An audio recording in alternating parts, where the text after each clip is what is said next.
Hey guys, welcome back for another Pharm question of the day. Let's jump right in. Our question says, the nurse is caring for a client who is receiving sertraline.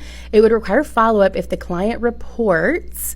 So what do we know about sertraline? We know it is a SSRI, a selective serotonin reuptake inhibitor, and usually used to treat depression, PTSD, OCD, those kind of things. So on a question like this that requires follow-up, we're looking for a symptom, a report of a symptom that is, dangerous, potentially life-threatening, those kind of things. So let's get into our options. Option 1, it says drowsiness and fatigue. This doesn't necessarily require follow-up. Drowsiness and fatigue can occur when we start an SSRI, and usually gets better the longer we take it.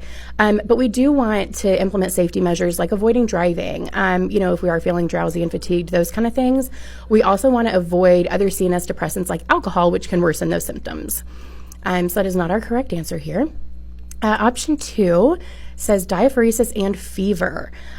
This is going to be our correct answer. We do want to follow up if the client reports this. Diaphoresis, fever, those are symptoms of serotonin syndrome, and that can happen with SSRIs just because we have excess serotonin, right? We're prohibiting the reuptake of their serotonin in our brain, so that leaves more serotonin floating around in there that can cause problems. So anything like the diaphoresis, the fever, agitation, tachycardia, those kind of things are red flags for serotonin syndrome. We definitely want to discontinue that medication first, stop taking it, and then we'll give supportive care, cooling blankets, fluids, those kind of things, until symptoms improve. So that is our correct answer. But let's look at option 3, which is decreased libido. This is something that we wouldn't necessarily need to follow up on. It's a known kind of expected side effect. It's an unfortunate side effect, and that does impact a lot of compliance with medication. It can cause erectile dysfunction, delayed orgasm, just decreased sex drive in general.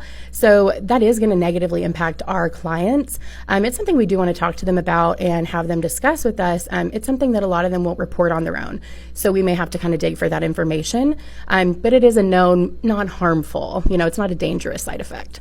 So let's move on to option 4, which is weight gain. Again, kind of a known side effect. Weight loss can also be experienced by a client on SSRI. This is a big reason for noncompliance with these medications.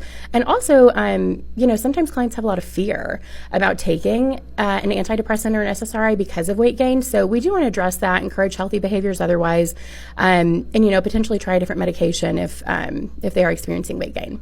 So hopefully that helped, and we'll see you again tomorrow for another Pharm question.